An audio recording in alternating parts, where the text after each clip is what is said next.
house. Good afternoon. There's patriots up in this place. It's good to see everybody. Welcome, welcome. So good afternoon to all of our sailors, shipbuilders, and guests. Welcome to Newport's new shipbuilding for the first stop in 2026 of our Arsenal of Freedom tour. We're very excited to have our guests today. Now we know we're passionate about what we do here at our shipyard, and we even more so about those whom we serve. To our shipbuilders, thank you for what you do each and every day. And to our service members, thank you for inspiring us to do it.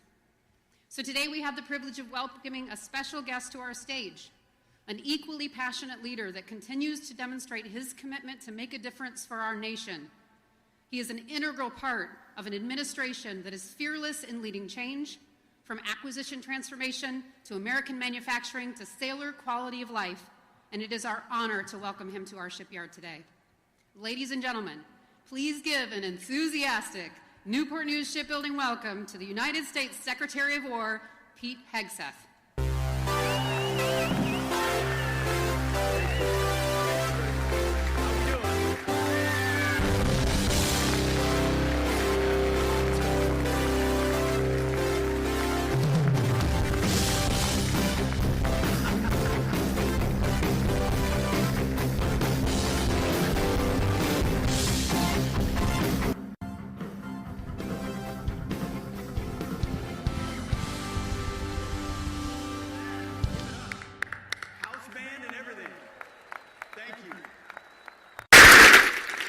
Well, good afternoon. How we doing? Oh, man. It is great to see this beautiful group and to be here in Newport News. And I want to thank all of you for what you do. That's why we're here. That's why we're launching the Arsenal of Freedom tour. It's about all of you. Some of you are wearing a uniform. Some of you are not. All of you are wearing hard hats, and all of you are contributing to the warfighter. The kind of urgency that we need is you understand the speed and the specificity of the beautiful machines that you create require an expertise and an investment that this administration is prepared to make and make fast. It's always inspiring to stand amongst patriots who quite literally are building our nation's firepower. I had a chance this morning to swear in some new recruits. We have a historic recruiting surge at the Department of War. Record amounts of Americans want to join our uniformed class. Last year was a record of multiple decades. This year, we're already ahead of last year. Americans are fired up to serve. I also had a chance to go to our next aircraft carrier, the JFK. I don't know if you heard, but our aircraft carriers have been busy recently. That one will be busy for decades to come, ensuring America is free and safe and powerful. And now here we are at Newport News Shipyard at the USS Oklahoma. And I'm here on behalf of the President, who has, from his first day in office, operated on a few core principles at the baseline: pure, unadulterated common sense. First, that a leader's primary duty is to put America and Americans first. Second, that the surest and only real path to peace is through strength. We're in the strength business. You are in the strength business. And third, that a nation that cannot build things, a nation that can't create its own tools or its own defenses or its own future, is a nation that is in managed decline. President Donald J. Trump looked at that managed decline, a decline that had been accepted by elites in both parties, and he rejected it, and we fundamentally reject it. And in doing so, he has unleashed a great American revival, a reawakening of our industrial spirit and our national confidence, a new golden age for America that you are all a part of building. As his Secretary of War, my mission is to execute President Trump's vision within our armed forces and ignite that revival. The mission has three core components, three pillars upon which we are building our national security. It's actually quite simple. First, we're reviving the warrior ethos inside our fighting force, reminding our warriors and our uniformed military that their sole purpose is to be the most lethal fighting force on the planet So no more DEI, no more dudes in dresses, no more distractions. We're done with that shit. It's just standards, accountability, readiness, training, discipline, and lethality. Back to basics across the department, which is what our warriors really want. Second, we must and we are rebuilding our military with the best equipment, training, and leadership to ensure our warfighters are never in a fair fight. And you've seen historic investments, over $1 trillion in the last budget. You'll see even more, and it isn't just in platforms, it is in people. And third, we're reestablishing deterrence that's so absolute and so unquestioned that our enemies will not dare to test us. You see, under the previous administration, whether it was the debacle of the withdrawal in Afghanistan that cost American lives and smeared our reputation, whether it was the war unleashed in Israel after October 7th by Hamas, or the war in Ukraine that never would have started under President Trump, the world started wondering whether America really was strong, whether America really could lead. Well, that's over now. Just ask the Houthis and our ship that now sail freely. Imagine that. Under the previous administration, when our ships got shot at, we just said, I guess we have to deal with it. All the way back to Thomas Jefferson, we said, you're not shooting at our ships, and if you do, you may not see tomorrow. Well, we did that with the Houthis, and our ships now sail freely all around the world without being attacked, without being shot at. That's peace and strength. Same with Midnight Hammer, where our B-2s flew 37 hours down and back, and were never seen by the Iranians, and dropped 14 precision munitions exactly where they were supposed to drop, obliterating Iran's nuclear capabilities, not to mention the Tomahawks that came off of a beautiful submarine. And delivered that decisive blow as well on one of their nuclear facilities. Deterrence is back. Not to mention drug boats in the Caribbean and the Eastern Pacific carrying drugs headed to the United States to poison American people. We're not playing the whole catch and release game anymore. These are foreign terrorist organizations, the Al-Qaeda of our hemisphere, and we will sink every drug boat headed in our direction. Reestablishing deterrence. Our southern border, which allowed an invasion of people we didn't know who they were in the previous administration. 7 months of zero crossings at our border. A country that isn't sovereign is not a country. Reestablishing deterrence. And then we saw 3 nights ago in downtown Caracas in Venezuela, as nearly 200 of our greatest Americans went downtown in Caracas. Seems those Russian air defenses didn't quite work so well, did they? Downtown Caracas grabbed an indicted individual wanted by American justice in support of law enforcement without a single American killed. Reestablishing deterrence.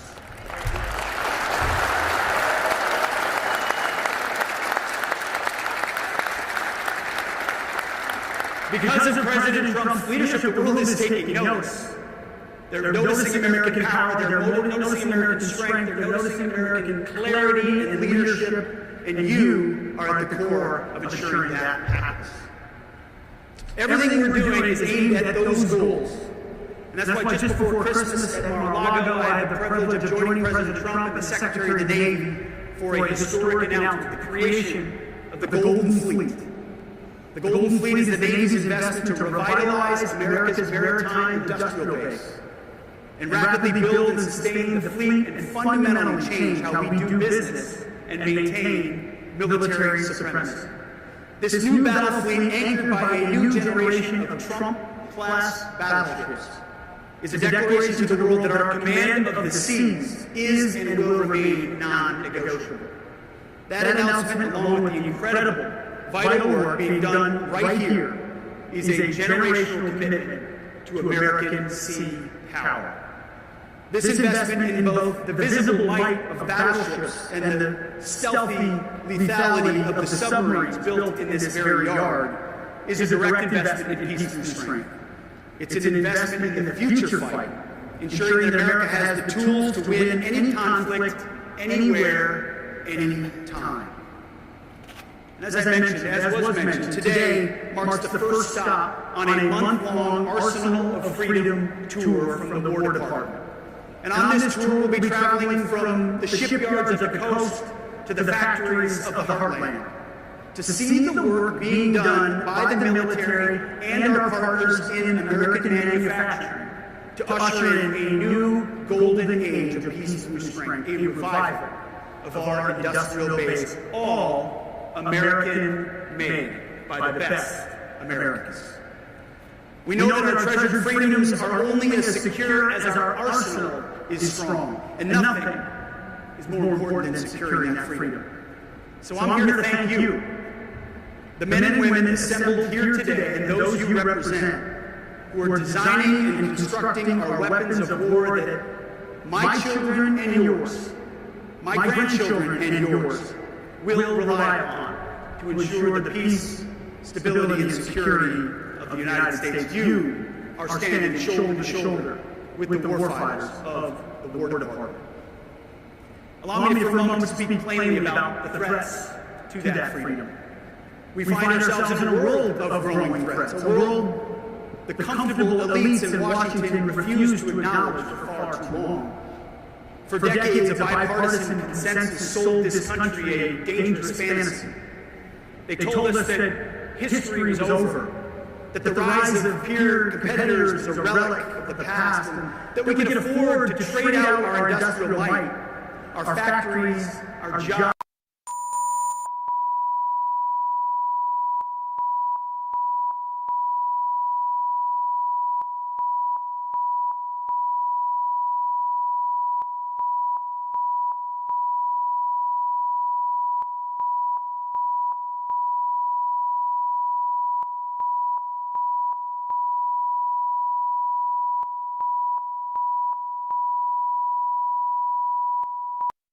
Outsourcing our manufacturing is just the way it is in a global economy. Foolishness, recklessness, not anymore, not under President Trump. While we were policing the world, nation-building in deserts, and debating pronouns at the Pentagon, our primary competitors, like the Chinese Communist Party, did something very different. They studied us, they learned from our triumphs and our mistakes, and then they started to build as well. And they've undertaken some of the most rapid, ambitious, and breathtaking naval buildups since World War II. While we decommissioned ships, they launched many of them. While some of our shipyards did not meet the demands of our country, they expanded at a rapid pace, but not anymore. While we seek good relations with China and the rest of the world, we are also ready. President Donald Trump understands that the American people are ready and they deserve a new golden age. We recognize that we are in a new era of great power competition, a generational struggle to maintain peace through strength, and we will rise to meet that challenge. That is why we proudly call ourselves the Department of War, not the Department of Defense, not because we seek war, but because we truly understand that in order to ensure peace, you need to be prepared to deter war and, if necessary, decisively win it. Our purpose is not to be reactive, but to be dominant, so that no enemy, any enemy, will ever attempt to challenge the United States of America. Now, this revival is not a matter of speeches or policy papers or think tanks and white papers in Washington, D.C. This is a matter of action. Across the entire War Department, we are developing new operational concepts. We're deploying cutting-edge technologies at a speed that's not been seen in generations. And we're making historic, multi-generational investments in the capabilities that we will need to dominate the future fight at a level of urgency that must match the urgency of the moment. Most importantly, we're getting these capabilities in the hands of our warfighters faster than we ever have since World War II. Under President Trump, we are systemically dismantling the bloated, risk-averse, and self-serving bureaucracy that has stifled innovation for decades. We're streamlining our requirements and acquisition process, cutting through red tape. This is not the same old reform that is always talked about in Washington, but instead it's an overhaul. It's revolutionary It is a renaissance of American manufacturing. I've made it crystal clear to the entire defense industry, which I didn't come from and I didn't work for, so I don't give a damn who wins. I just want the best. We've been clear the era of rewarding delays and cost overruns is over. The days of cost-plus contracts for programs that are years behind schedule are finished. We will no longer give longer, more predictable contracts to companies that deliver on time and on budget. Companies that invest in their people, that invest in more capability and more capacity, not companies that invest in stock buybacks or CEO salaries or more dividends. For those who can't adapt, who are too comfortable with the old, slow ways of doing business, we wish them well in their other future endeavors. Because we will find new partners who will adapt, who will invest, who will take care of their people, who will move at speed and at scale. We will reward that speed, that scale, that innovation, and that performance. We're not rewarding process, paperwork, or just the C-suite. This submarine behind me, and the many more that will follow it, is an embodiment of our commitment to and investment in the security of the American people. But it also represents something more profound. It represents national confidence. Confidence in American shipbuilding. Confidence in our industrial discipline. And confidence in the United States Navy's ability to deliver the combat power needed in the future fight.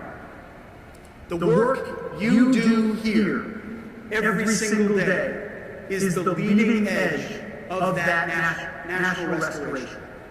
You are proving to the world, and more importantly to ourselves, that it can be done, that history is not over, that we build and that we invest. The media should take a long look at this vessel, the USS Oklahoma. This Virginia-class submarine is a paragon of American engineering and fighting spirit. It is the apex predator of the undersea domain and the most advanced and lethal submarine ever built. As our president says, and he's right, we're 20 years ahead of anybody else in this domain. It is a strategic advantage that creates dilemmas on a daily basis for our adversaries all around the globe. It's a silent hunter that can operate with stealth in the most contested, dangerous waters on the planet. It can gather intelligence that no satellite can ever hope to see. That's what reestablishing deterrence looks like. And it's how we keep the peace in a dangerous world. Let there be no mistake, under President Trump, the United States is serious about the command of our seas and about keeping the world's vital shipping lanes open. A larger, more modern, and more lethal fleet, from the new battleships of the Golden Fleet to the advanced submarines you build right here, will provide that undeniable deterrent. It will ensure that America's Navy moves freely and uncontested, today, tomorrow, and long into the future. But all the strategies from the Pentagon, all the funding from Congress, and all the designs from our brightest engineers are ultimately meaningless without the people on this floor. The welders, the electricians, the pipe fitters, the steam fitters, the engineers, the planners, the skilled tradesmen of Huntington, England. You are the engine of the arsenal of freedom. Patriots, all of you. Our warfighters cannot win without you. We are in this fight together, shoulder to shoulder. That's why we launched the Arsenal of Freedom Tours, to ensure the workers across America understand how committed we are to you and how reliant we are on your ability to deliver. It's a beautiful codependence, actually. There is an unbreakable line tying the wrench in your hand to the safety and survival of a 22-year-old American sailor patrolling the depths of the Pacific. The quality of your work, your unwavering commitment to excellence, your speed, your patriotism itself, you give our warriors a decisive edge. Yours is a high calling. You are building a shield for our nation, bolt by bolt, and weld after weld. In a culture that too often celebrates the shallow, the virtual, and the superficial, you are engaged in something real, something tangible, something lasting. Your workmanship is and should be celebrated. There is an inherent dignity involved in crafting useful, powerful, and lethal things. I mean, there's a reason Jesus was a carpenter, not a politician, right? There's something about building it. Something about building in America. We build better, stronger, more capable, and we will build more and faster because we've done it before, and we're going to do it again. And that's why this administration and this department is fighting for you, your way of life, and the renaissance of manufacturing in this country. We're holding your leadership accountable. We're holding your leadership feet to the fire. Their jobs are on the line to ensure that you can deliver what America needs, that your craftsmanship is unleashed, that you are taken care of, that you are paid properly, that your work is done safely, that we can move at speed and at scale. Because when our workers succeed, our country succeeds. And a nation that builds is a nation that wins, and our president is a builder. And that's why we build it. So to all of you here today, from the newest apprentice to the most experienced master shipbuilder, and to our sailors who work with them, again, back to where I started, thank you. I want you to know that whether you're wearing a uniform, coveralls, or a suit, the work you're doing is important, it's patriotic, and essential to our nation. It is a noble calling in a world that has forgotten what nobility looks like. You know, I used some words when I spoke after the raid a couple of days ago that feel outdated to some. They fit perfect for our warfighters. Guts, grit, gallantry, and glory. May we revive those words. May we live them out, no matter how small the task or how big the task. Simple or mundane the task or complex the task. Every aspect of what had to come together to make that mission successful was an ingredient to the kind of guts, grit, gallantry, and glory that our warriors embody. And you contribute to that. Be proud of what you do here. Be proud of the incredible vessels that you bring to life. They are the guarantees of freedom. The guardians of our peace. A message to the entire world that you should never, ever bet against America. And know that we have your back as you move faster, on time, and on budget, investing in your plants and in your people. We have a lot left to accomplish on behalf of the warfighters, and we look forward to continuing to do it. It's the honor of a lifetime. I serve to serve. My job is to make your job easier. That's why our ears to the ground everywhere we go. What can we do to make you more useful in how you operate? Because together we will rebuild our military. We will restore our industrial might and secure peace for generations to come. We will build the arsenal of freedom. God bless you, God bless our Navy, and God bless our great republic. Thank you very much.